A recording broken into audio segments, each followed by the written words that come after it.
नमस्कार दोस्तों, GK study point में आप सभी का तहे दिल से स्वागत है।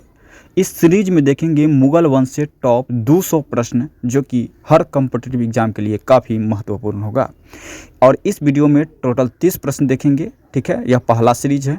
इसी तरह से 200 प्रश्न देखेंगे, ठीक है दोस्तों। और प्रतिदिन शाम 7 बजे लाइव क्लास के लिए ज़रूर ज्वाइन करें, जिसमें सभी विषयों से प्रश्न रहेगा और आप उसमें टेस्ट सीरीज के रूप में उसका उपयोग कर सकते हैं, ठीक है दोस्तों। तो शाम 7 बजे लाइव क्लास में ज़रूर जुड़े। और इस वीडियो में टोटल 30 प्रश्न देखेंगे। 30 प्रश्न के साथ मिलेंगे नेक्स्ट वीडियो में, ठीक है दोस्तों। चलिए शुरू करते हैं आज का पहला प्रश्न। आज का पहला प्रश्न क्या है दोस्तों, देखिए। आज का पहला प्रश्न है 1526 ईस्वी में बाबर ने किस वंश को परास्त करने के बाद मुगल वंश का नींव डाला था। दोस्तों बताइएगा कि 1526 ईस्वी में बाबर ने किस वंश को परास्त करके मुगल वंश का नींव डाला था। दोस्तों तो बिल्कुल लोधी वंश को परास्त करने के बाद मुगल वंश का स्थापना किया था, ठीक है दोस्तों। चलिए बात करते हैं अगला प्रश्न का। अगला प्रश्न क्या है दोस्तों? अगला प्रश्न है, देखिए, पानीपत का प्रथम युद्ध कब हुआ था। दोस्तों बताइएगा कि पानीपत का प्रथम युद्ध जो हुआ था वो कब हुआ था। तो पानीपत का प्रथम युद्ध जो हुआ था वो 21 अप्रैल 1526 ईस्वी को हुआ था। 21 अप्रैल 1526 ईस्वी का है, तो ऑप्शन डी हो जाएगा इस प्रश्न के लिए बिल्कुल सही जवाब। दोस्तों चलिए बात करेंगे भाई कि पानीपत किस राज्य में पड़ता है। पानीपत जो है वो किस राज्य में पड़ता है, कमेंट में जरूर बताइएगा। चलिए बात करते हैं अगला प्रश्न का। अगला प्रश्न क्या है दोस्तों? अगला प्रश्न है, बाबर ने प्रसिद्ध तुलुगमा नीति का प्रयोग सर्वप्रथम किस युद्ध में किया था। बताइए दोस्तों कि बाबर ने प्रसिद्ध तुलुगमा नीति का प्रयोग जो है प्रथम बार किस युद्ध में किया था। बताइएगा जवाब क्या होगा। तो बिल्कुल इस प्रश्न का सही जवाब होगा आपका पानीपत के प्रथम युद्ध में किया था, ऑप्शन सी हो जाएगा सही जवाब। दोस्तों चलिए बात करते हैं अगला प्रश्न। अगला प्रश्न देखने से पहले यदि वीडियो पर पहली बार है तो चैनल को सब्सक्राइब कर दीजिएगा और दोस्तों में शेयर जरूर कर दीजिएगा। चौथा नंबर प्रश्न क्या है दोस्तों? चौथा नंबर प्रश्न है कि किस युद्ध के जीतने के उपरांत बाबर ने खजाने की मुंह अमीरों के और सगे संबंधियों के लिए खोल दिया था। इसे उदारता के लिए उसे कलंदर की उपाधि दी गई थी। बताइएगा कि बाबर जो है किस युद्ध जीतने के उपरांत खजाने का जो है अमीरों और सगे संबंधियों के लिए मुंह खोल दिया था, इसी उदारता के लिए उसे कलंदर का उपाधि दी गई थी। बताइएगा कौन सा युद्ध है। बताइए दोस्तों सही जवाब क्या होगा। तो बिल्कुल इस प्रश्न का सही जवाब होगा पानीपत का प्रथम युद्ध के दौरान, ठीक है दोस्तों। पानीपत के प्रथम युद्ध के दौरान ऑप्शन ए हो जाएगा इस प्रश्न के लिए बिल्कुल सही जवाब, ठीक है दोस्तों। चलिए बात करेंगे अगला प्रश्न का। अगला प्रश्न क्या है दोस्तों? बहुत ही महत्वपूर्ण प्रश्न है। भारत में ग्रांड ट्रक रोड जो है बनवाई थी, किसने बनवाई थी। बताइएगा कि भारत में ग्रांड ट्रक रोड जो है वो किसने बनवाई थी। तो बिल्कुल भारत में ग्रांड ट्रक रोड जो है आपका किसने बनाया था दोस्तों? तो बिल्कुल शेरशाह सूरी ने बनाया था। शेरशाह सूरी ने बनाया था, ठीक है दोस्तों। कब बनाया था कमेंट के माध्यम से आप हमें बताने का प्रयास कीजिएगा कि शेरशाह सूरी जो है रोड ग्रांड ट्रक रोड जो है कब बनाया था। चलिए बात करेंगे अगला प्रश्न का। अगला प्रश्न क्या है दोस्तों? अगला प्रश्न है गुजरात विजय की यादगार में अकबर ने किसका निर्माण किया था। गुजरात अभियान के दौरान गुजरात विजय के दौरान, ठीक है दोस्तों, गुजरात विजय के दौरान यादगार के रूप में किसका निर्माण करवाया था। बताइएगा तो बिल्कुल बुलंद दरवाजा का निर्माण करवाया था। किसने करवाया था? तो अकबर ने करवाया था। ऑप्शन डी हो जाएगा इस प्रश्न के लिए बिल्कुल सही जवाब, ठीक है दोस्तों। चलिए बात करेंगे अगला प्रश्न का। अगला प्रश्न है दोस्तों, आईने अकबरी एक महान ऐतिहासिक कृति निम्नलिखित में से किसके द्वारा लिखी गई थी। आईने अकबरी जो है वो किसके द्वारा लिखी गई थी दोस्तों? बताइएगा इस प्रश्न का बिल्कुल सही जवाब क्या होगा। तो बिल्कुल इस प्रश्न का जो सही जवाब होगा आपका इस प्रश्न का जो सही जवाब होगा अबुल फजल हो जाएगा। अबुल फजल आईने अकबरी का निर्माण लिखा था, ठीक है दोस्तों। आईने अकबरी जो है पुस्तक जो है वो अबुल फजल ने लिखा था। ऑप्शन ए हो जाएगा सही जवाब। अगला प्रश्न देखेंगे दोस्तों। अगला प्रश्न क्या है? पानीपत की दूसरी लड़ाई 5 अप्रैल 1556 ईस्वी में हुआ था, वो किसके बीच हुआ था। बताइएगा तो बिल्कुल हेमूचंद्र और अकबर के बीच हुआ था। किसके? हेमूचंद्र और अकबर के पानीपत का दूसरा युद्ध हुआ था। ऑप्शन ए हो जाएगा इस प्रश्न के लिए बिल्कुल सही जवाब, ठीक है दोस्तों। चलिए बात करेंगे अगला प्रश्न। और अगला प्रश्न क्या है दोस्तों? अगला प्रश्न है दीन ए इलाही नामक नया धर्म किसके द्वारा गुरु किया गया था, ठीक है दोस्तों। कि दीन ए इलाही नामक नया जो धर्म था किसके द्वारा लाया गया था। बताइएगा सही जवाब क्या होगा। बिल्कुल इस प्रश्न का सही जवाब होगा आपका अकबर के द्वारा लाया गया था। अकबर, ऑप्शन सी हो जाएगा बिल्कुल करेक्ट आंसर, ठीक है दोस्तों। सभी प्रश्न अपने आप में महत्वपूर्ण है। तो मुगल वंश से संबंधित प्रश्न 200 है। 200 का यह पार्ट 1 वीडियो है। पार्ट 1 में 30 प्रश्न देखेंगे, आप जरूर इसको पूरा देखिएगा, ठीक है दोस्तों। चलिए 10 नंबर प्रश्न क्या है? प्रसिद्ध मुस्लिम शासिका चांद बीबी जिसने बरार को अकबर को सौंप दिया, निम्न में से किस राज्य में से संबंधित है। बताइएगा बरार जो है वह किस राज्य से संबंधित है। ऑप्शन क्या हो जाएगा सही जवाब, ठीक है दोस्तों। तो बिल्कुल अहमदनगर हो जाएगा। अहमदनगर ऑप्शन सी हो जाएगा इस प्रश्न के लिए बिल्कुल सही जवाब, ठीक है दोस्तों। चलिए अगला प्रश्न देखते हैं। अगला प्रश्न क्या है दोस्तों? अगला प्रश्न है मुगल प्रशासन व्यवस्था में मनसबदारी प्रणाली को किसने प्रारंभ किया था। मुगल प्रशासन व्यवस्था में मनसबदारी प्रणाली को किसने प्रारंभ किया था दोस्तों? बताइएगा सही जवाब क्या होगा। तो बिल्कुल इस प्रश्न का जो सही जवाब होगा अकबर ने किया था। अकबर, ऑप्शन बी हो जाएगा बिल्कुल करेक्ट आंसर, ठीक है दोस्तों। चलिए बात करेंगे अगला प्रश्न का। अगला प्रश्न क्या है दोस्तों? अगला प्रश्न है अपने काल में महान संगीतज्ञ तानसेन किसके दरबार में थे। किसके दरबार में मुगल काल के किसके दरबार में महान संगीतज्ञ जो थे तानसेन, कौन? तानसेन, वो किसके दरबार में उपस्थित थे। बताइएगा तो बिल्कुल अकबर के दरबार में थे। अकबर के दरबार में ऑप्शन बी कहे तो बिल्कुल सही जवाब होगा, ठीक है दोस्तों। सभी प्रश्न को जरूर देखिएगा, कमेंट में बताइएगा कि कितना प्रश्न सही कर पाए हैं। मुगल वंश का राजभाषा क्या था दोस्तों? मुगल वंश का राजभाषा जो था आपका फारसी था। फारसी, ऑप्शन डी हो जाएगा इस प्रश्न के लिए बिल्कुल सही जवाब, ठीक है दोस्तों। चलिए बात करेंगे अगला प्रश्न। अगला प्रश्न क्या है दोस्तों? अगला प्रश्न है सती प्रथा की भर्त्सना करने वाली मुगल सम्राट था।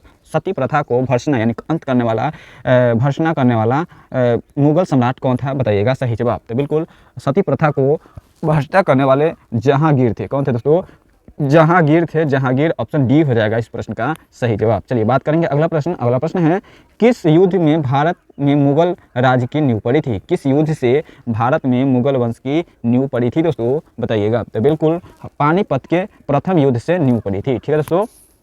पानीपत के प्रथम युद्ध से नींव पड़ी थी, ऑप्शन सी हो जाएगा इस प्रश्न के लिए सही जवाब। ठीक है दोस्तों, चलिए बात करेंगे अगला प्रश्न। अगला प्रश्न क्या है दोस्तों, मुगल चित्रकारी किसके शासनकाल में प्रकाष्ठा हुआ था दोस्तों, बताइएगा। मुगल चित्रकारी जो है किसके शासनकाल में प्रकाष्ठा हुआ था, तो बिल्कुल इस प्रश्न का जो सही जवाब होगा क्या हो जाएगा, तो जहांगीर के शासनकाल में होगा था। ठीक है दोस्तों, जहांगीर के शासनकाल में हुआ था, ऑप्शन सी हो जाएगा सही जवाब। बात करेंगे अगला प्रश्न का। अगला प्रश्न क्या है दोस्तों, अगला प्रश्न है निम्नलिखित में से किसने अकबर के जीवन कथा लिखी थी। अकबर का जीवन कथा किसने लिखी थी दोस्तों, बताइएगा सही जवाब।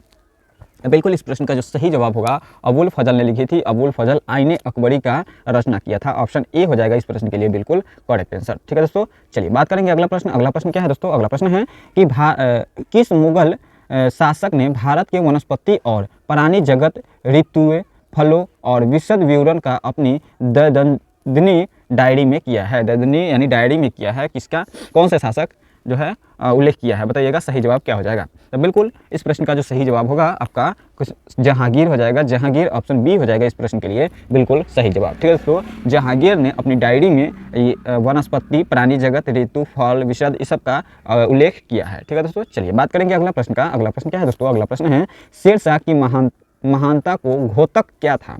शेरशाह की महानता का घोतक क्या था दोस्तों, बताइएगा।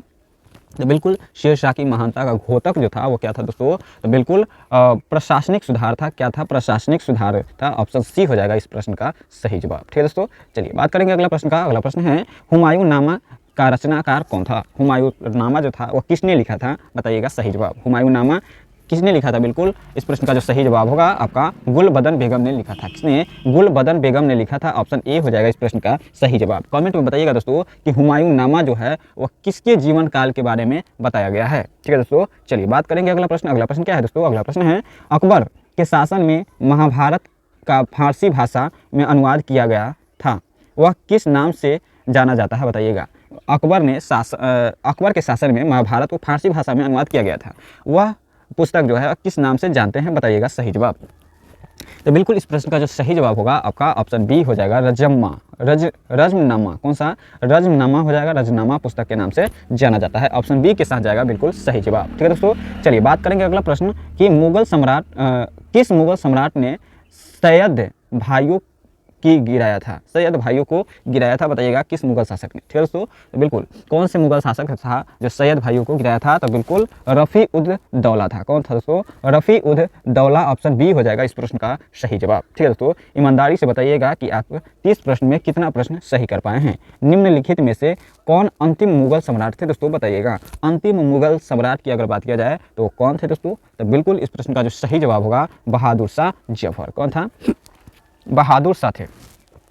ठीक है दोस्तों, ऑप्शन सी हो जाएगा इस प्रश्न के लिए बिल्कुल करेक्ट आंसर। बहादुर शाह द्वितीय थे अंतिम मुगल सम्राट। बात करेंगे अगला प्रश्न का। अगला प्रश्न क्या है दोस्तों, अगला प्रश्न है अकबर के शासनकाल में भू राजस्व सुधारों के लिए कौन सा उत्तरदायित्व था।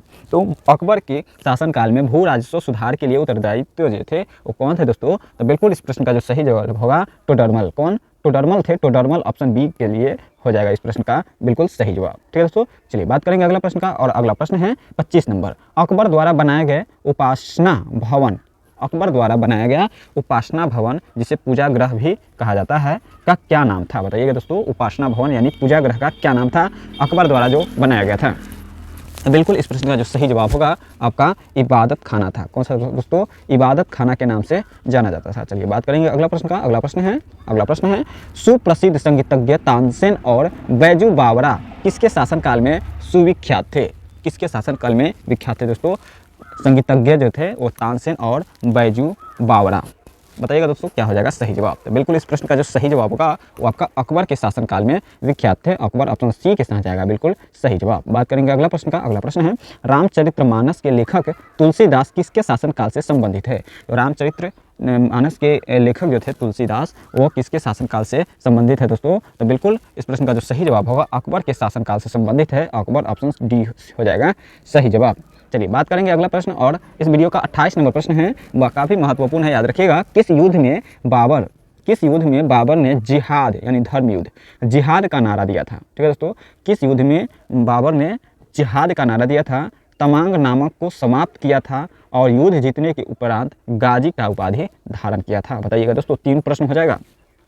किस युद्ध में बाबर ने जिहाद का नारा दिया था, पहला प्रश्न हो गया। तमगा नामक को समाप्त किया था, दूसरा प्रश्न हो गया। और किस युद्ध जीतने के बाद गाजी का उपाधि धारण किया था। ठीक है दोस्तों, तो इस प्रश्न का जो सही जवाब हो जाएगा खानवा का युद्ध। कौन सा दोस्तों? खानवा का युद्ध जीतने के बाद ये हुआ था। ठीक है दोस्तों, अब बताइएगा कि खानवा का युद्ध किन के बीच हुआ था, कमेंट के माध्यम से जरूर बताइएगा। चलिए बात करेंगे अगला प्रश्न का, और अगला प्रश्न है इस वीडियो का 29 नंबर। मुआइना नामक पद्य शैली की जन्मदाता बाबर ने अपनी आत्मकथा तुजुक ए बाबरी किस भाषा में लिखा था? तुजुक ए बाबरी जो था वो किस भाषा में लिखा गया था दोस्तों? तो बिल्कुल तुजुक ए जो था वह तुर्की भाषा में लिखा गया था। तुर्की, ऑप्शन सी हो जाएगा सही जवाब। ठीक है दोस्तों, तुजुक ए बाबरी जो था वह तुर्की भाषा में लिखा गया था। बात करेंगे अगला प्रश्न का, और इस वीडियो का अंतिम प्रश्न है दोस्तों 30 नंबर प्रश्न है। 30 नंबर प्रश्न क्या है दोस्तों?